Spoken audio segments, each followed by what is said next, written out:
terkait dengan itu. Bagaimana prosesnya? Harus Pak, tidak boleh ganti rugi Pak. Harus dengan apa namanya LC, supaya kami tetap tinggal di Petobo, kan gitu. Kedua, pada waktu Wapres datang, kita harus kembali ke Republik ini Pak. Waktu itu dipanggil lah wali kota Palu, dipanggil masyarakat semua. Pak, kalau memang saya tidak mau tinggal masyarakat ini seperti ini terus, kan Pak Bu Wapres sampaikan begitu. Kalau begitu kita bangun saja waktu itu di Sigi rumah itu kan, tuntas. Karena di sana lokasi siap. Masyarakat tidak mau Pak. Kan gitu. Jadi memang ini dinamika harus yang berjalan, yang saya ketahui. Dan saya dari A sampai Z, jumlah korban itu datanya saya mulai bencana terjadi tanggal 28, 29 saya sudah berposko di Korel. Di Korel saya. Apa itu? Siapa dikunjungi lagi? Bukan, maksudnya perjalanan penanganan bencana ini. Kalau kunjungan di sana sering kita Pak. Iya. Jadi ini perjalanan penanganan ini Pak, itu yang kita lakukan, upaya kita lakukan. Tetapi sekarang Bapak Gubernur juga berupaya, disampaikan kita tunggu dulu apa yang diselesaikan PUPR Pak, baru kami bertindak. Data yang tersisa itu janji Bapak Gubernur kan, data yang tersisa nanti kita lihat, itu kita intervensi.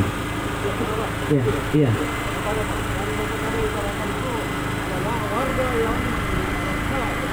Sekarang ini yang sudah mempunyai alat tembak, ratusan orangnya Pak, ada di Lagana, ada di Kota Mamboro, itulah yang sudah pernah dijamah atau disontoh oleh pemerintah Pak. Jadi gini memang Pak. Jadi gini, data ini, iya. Jadi gini, harus kita samakan persepsi. Harus kita samakan persepsi.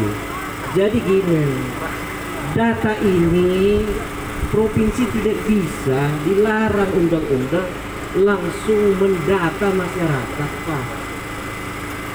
Data itu harus datang dari kabupaten kota Pak, Bapak Ibu.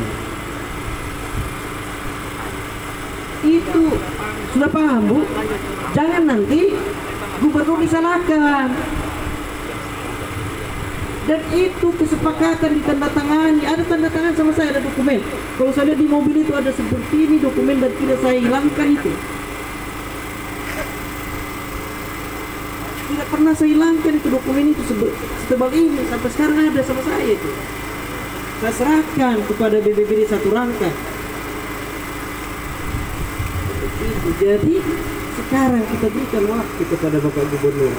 Dengan kondisi yang ada, kami sudah lakukan tindakan. Contoh ya, ini harus dimaklumi Bapak, memang saya ngeri sekali, saya juga sedih lihat kondisi ini.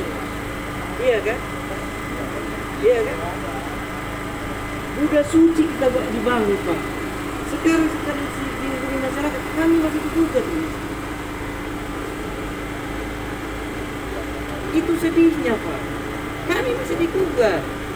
Gubernur digugat. Masalah lahan. Sekarang untuk 2 masih tertunda kita. Ini yang Bapak Gubernur siapkan itu yang berjalan sekarang sudah pembangunan.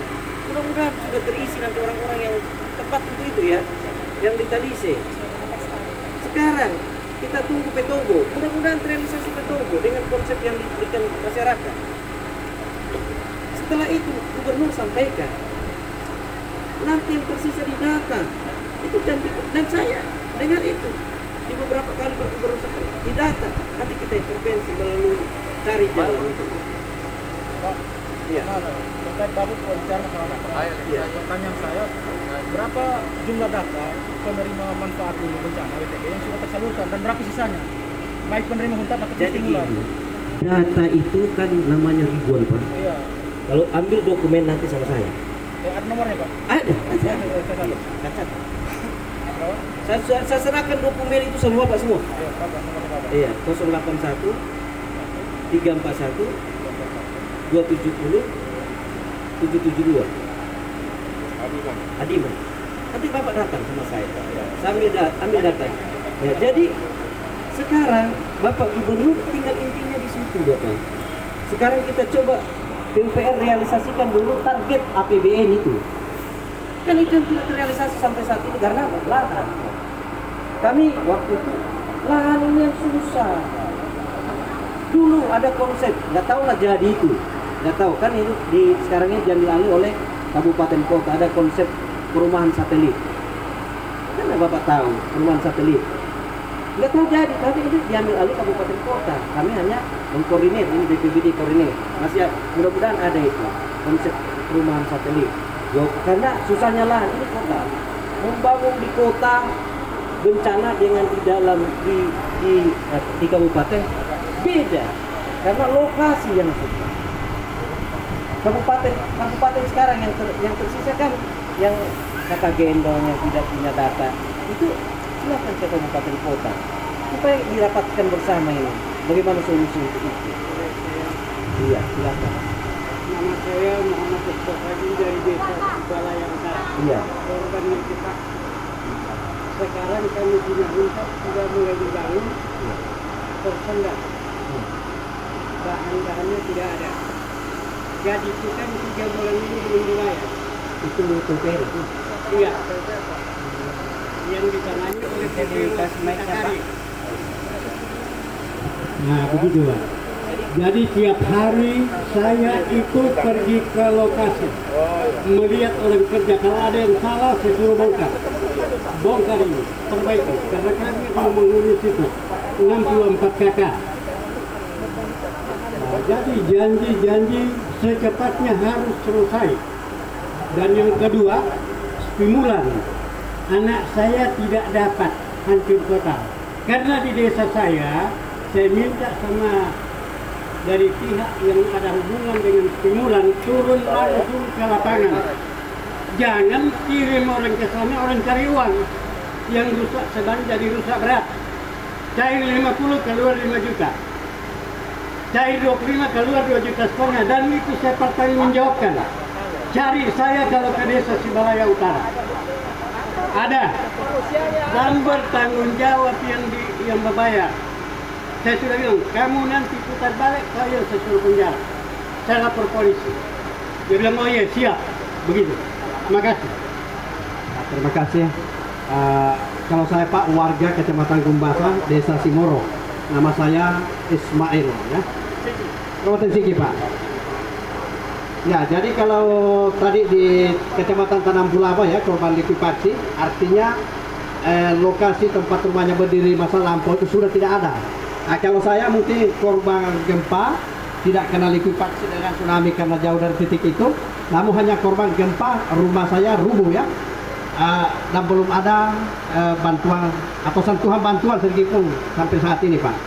Ini sampel ya, artinya di antara ratusan mungkin berapa banyak itu mungkin saya mewakili dari Kabupaten Sigi.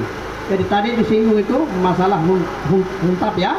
Jangan lupa Pak, masih banyak yang seperti saya ini masyarakat tidak butuh huntap sebenarnya, hanya butuh bantuan untuk perbaikan rumah di tanah stimulan ya. Nah, itu Pak. Terima kasih. Ini begini Pak, kita yang di Jalan Komoro itu rata-rata kita punya itu besar. Tidak ada rumah di Jalan Komoro itu kecil. Rata-rata kita pakai dan boleh jalan. Lantaran anak itu pokoknya banyak satu rumah. Pertanyaan saya, bagaimana dengan tetangga-tetangga saya, saudara-saudara saya yang ada di sana yang ada kakak gendong? Katanya di sini tidak ada sementara. Kita di situ banyak saya yang mati. Bukan cuma sedikit. Ada yang satu kakak itu 13 orang dalam satu rumah itu mati. Jadi dapat juga dia punya mayat. Jadi itu bagaimana? Apakah karena kita ini Pak warga negara Indonesia, Pak, kita membayar pajak, kita punya pilihan ini Pak Gubernur. Jadi saya harap jangan juga hanya habis besok lagi. Dan itu kalau bilang huntap Tombo itu Pak cerita mati kalau Desember mau kelar. Saya sudah begini Pak, beberapa hari yang lalu saya diwawancarai dari Aji. Terang-terangan itu Bapak dari BPBD bilang itu tidak akan selesai, dia bilang itu Jadi saya bilang tempo apa Pak? Jadi dia bilang itu bulan Juni 2024 sama. Itu pun dia bilang kalau jadi, saya bilang memang kalau jadi karena itu barang itu sedangkan sekarang jadi tidak, bagaimana caranya kita mau pindah. Sekian. Jadi gini, saya jelaskan dulu nih. Jadi masalah Bapak ini Pak, terkait dengan penyaluran yang tidak benar itu menurut stimulan, coba data itu disampaikan ke Bupati Pak, yaitu atau dikumpul, ya toh, karena itu berarti pelanggaran hukum. Kalau benar Pak, ya toh, berarti kan saya sudah bicara tadi, gubernur itu menyurat sesuai dengan data yang ada, kebutuhan kabupaten kota. Waktu itu kan ditegaskan Bapak, untuk rusak ringan 10 juta, rusak sedang 25 juta, rusak berat 50 juta. Dapat angka 19 miliar di usulan pertama itu, nanti ambil suratnya itu. Siapa yang tadi itu? Di surat pertama itu, nah, di surat pertama itu data, karena di total itu rumah sedangnya segini, rumah beratnya segini, kompilasi data lah sehingga dapat angka itu. Saya yang buat suratnya, kenapa saya harus tahu itu, ya kan? Nah, seperti itu ceritanya. Tetapi turun anggaran itu dilaksanakan oleh BPBD Kabupaten Kota, bukan kami, bukan provinsi. Begitu. Masalah data itu semua bukan kami. Apakah dia dari BPBD karena hal itu tidak masuk dalam parameter Itu apa? Itu ya, makanya kami ada surat beberapa kali dari gubernur. Jadi gini, masalah Hunta. Saya sudah sampaikan tadi. Waktu itu beberapa dari JICA datang dari Jepang. Memang sudah gambarkan kondisinya karena dalam kota bencana ini. Dalam kota bencana ini, lahan akan menjadi masalah. Karena lokasi itu, lokasi yang ada contohnya di Petobo tidak diizinkan untuk dibangun. Ya, sama dengan di karena itu waktu itu. Jadi itu Pak rapat. Itu pemerintah pusat Pak, bukan dari mana-mana. Jadi dicarilah alternatif. Kita syukuri ada HGU yang ada lokasinya, ya kan? Sekarang yang bisa langsung dibangun pada waktu itu adalah Buddha Suci. Kita syukuri itu bisa langsung dibangun. Sekarang Hunta 2 itu yang apa sekarang ini sudah jadi, syukuri yang Bapak Gubernur tapi bisa urus apa namanya yang Italise ya. Italise sudah ya Bu ya, BPBD. Nah sekarang untuk Tondo 2 ini mudah-mudahan kita doakan berjalan secepatnya. Memang tanah di dalam kota itu seperti berpolemik, berdinamika. Itu yang membuat dananya siapa di BPUPR Pak. Tetapi membangunnya di mana mau dibangun? Silakan. Terima kasih. Kita ini sudah panjang lebar berbicara 5 tahun lalu tadi Bapak sudah sampaikan. Salah satu informasi yang saya tahu langsung persis mengenai lahan, karena saya dari Sulawesi bergerak waktu itu 2 orang, TVC dan berapa yang lain, menemukan kanwil PUPR Pak Doni, ya, karena yang pemilik HGB itu juga saya kenal, saya tahu di Jakarta, Pak Joko. Jadi saya ketemu karena gonjang-ganjing lahan itu Pak, semua temannya supaya tahu, karena saya ada hadir di situ di kanwil BPR masih Pak Doni tahun lalu. Gonjang-ganjing lahan katanya tidak ada masalah. Tondo 2 dikasih oleh pemilik HGB 30, tapi pemerintah ambil 65 hektar itu. Nah kami telusuri karena penambahannya katanya ada di BPN. Kami datangi BPN, ini ada apa komio ini? Ingatkah kita semua? Bukan di Google. JK Wakil Presiden waktu itu 2019 hadir di sekitar Petobo itu, menyampaikan Pak, ini darurat. Semua lahan yang bermasalah atau tidak bermasalah HGB atau HGU ambil untuk kepentingan pembangunan hutan. Di belakang kita berperkara.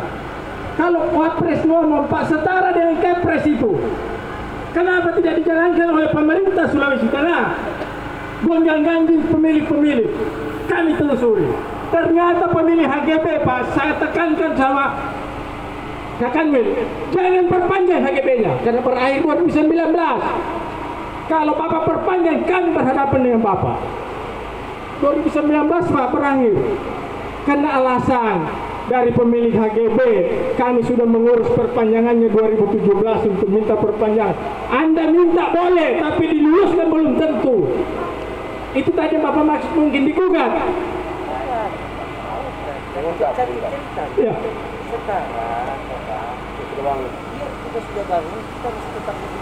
Betul Bapak. Iya. Mudah-mudahan kita menang Bapak. Ya, kami Pak rakyat menjadi backing kalau itu alasan. Karena Wapres sudah ngomong Pak, dan itu hak negara mengambil HGB yang sudah berakhir. Itu tergantung pemerintah mau perpanjang atau tidak, mana yang lebih krusial dipakai untuk itu. 30 tahun yang lalu pemilik HGB tidak apa-apakan lahan itu. Kami turun di lapangan Pak, tidak ada alasan untuk diperpanjang. Kalau itu alasan pemerintah provinsi, hampir kami tidak terima. Kalau memang mau serius mempercepat penanggulangan bencana ini Pak. Ini 5 tahun lalu, waktu Presiden ngomong itu, saya masih ada rekaman Pak. Nah, jadi sekarang, saya tidak lagi berpolemik lahan, apapun alasannya itu lahan negara untuk kepentingan pemilik rakyat, pemilik negara rakyat. Konstitusi kita Pak, pemilik negara ini siapa? Kayak itu Pak, Bapak sini hanya menyalurkan amanah. Jadi saya kira ini pembangunan Huntap sekarang Pak, tolong dikawal progresnya. Sejauh mana penanganan pembangunannya, karena ada pemiliknya menanti. Satu permintaan kami, salah satu itu jangan bongkar huntarannya kalau belum tersedia huntapnya Pak. Jangan bongkar Pak, manusia mau kemana? Yang terjadi itu sudah banyak pembongkaran, mereka tidur di jalan, tinggal di mana. Apakah Bapak tidak lihat ini? Pemerintah tidak lihat rakyatnya seperti ini. Itu alas hak, tidak ada di undang-undang bilang yang tidak alas hak tidak dapat bantuan. Yang ada itu WTB semua harus dapat, bukan undang-undang kebencanaan. Ya tak? Jadi kenapa alasan bilang tidak rumahnya ada hilang Pak? Satu lagi untuk pemerintah provinsi. Tadi Bapak sampaikan data ada di kabupaten, oke.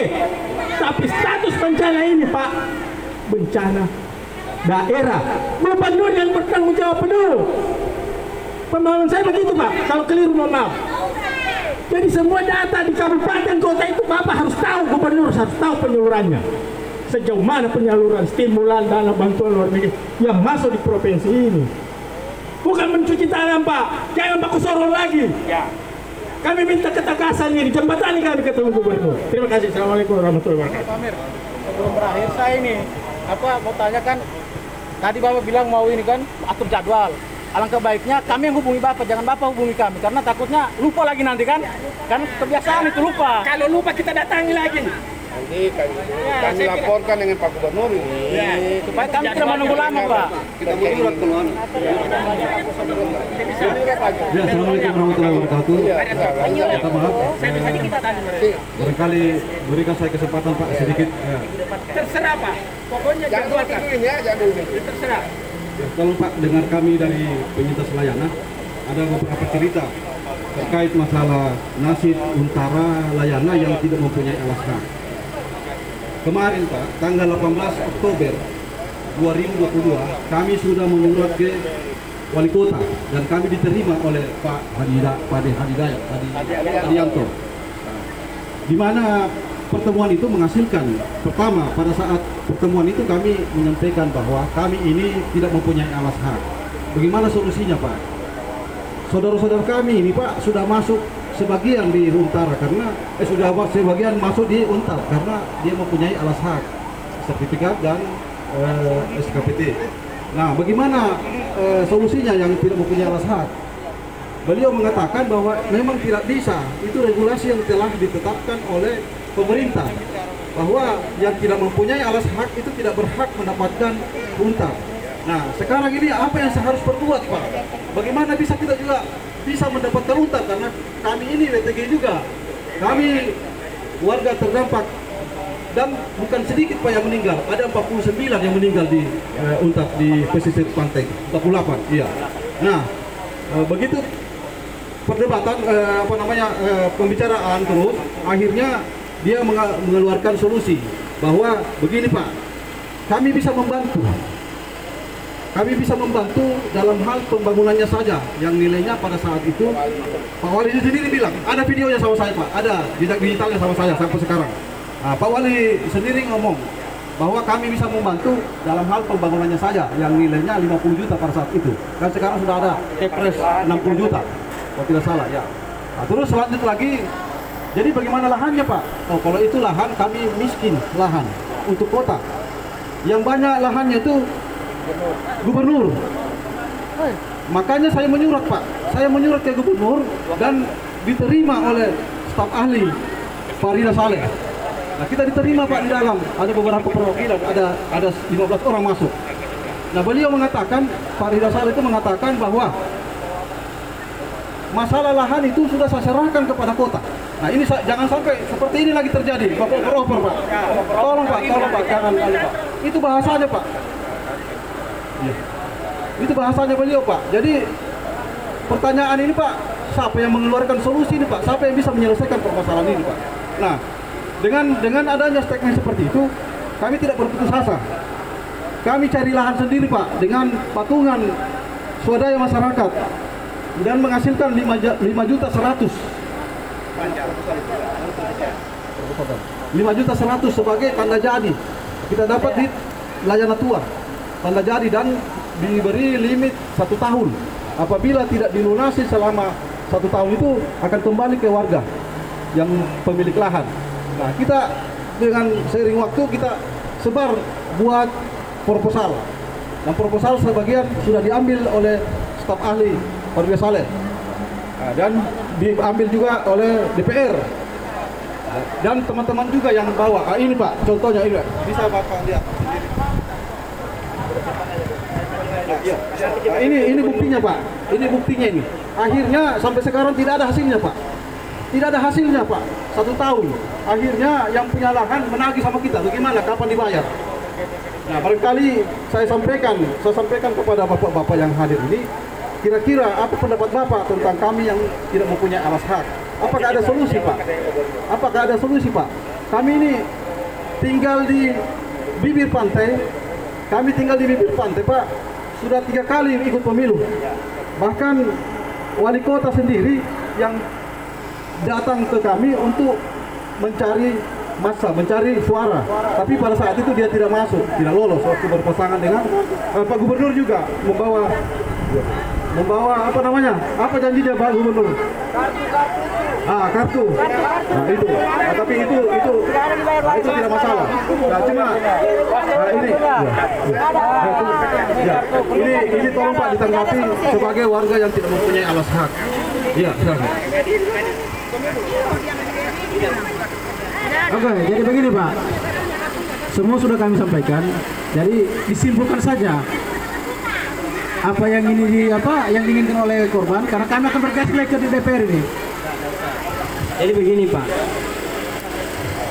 kami ini mungkin yang ke 100 lebih sudah barangkali kami demo ini Pak. Mungkin juga ada kawan-kawan kami yang lain yang sering melakukan aksi di sini. Jadi dari kesimpulan kita ini, sepertinya kami tidak menemukan solusi dari berapa tuntutan ini. Dari 6 tuntutan. Oleh karena itu kita tadi sudah diambil nomornya, akan berkomunikasi agar kita dipertemukan langsung dengan Pak Gubernur, karena yang mengambil keputusan itu adalah Pak Gubernur. Karena teman-teman kita dari layanan ini sebenarnya ingin meminta yang tuntutan pertama itu, jadi disediakan lahan kemudian dibangunkan hutan. Nah, itu pernah terjadi di Donggala Pak, pernah terjadi di Donggala, bisa dicek sekarang di Loli Saluran itu terjadi. Jadi disiapkan lahannya kemudian PUPR yang bangun.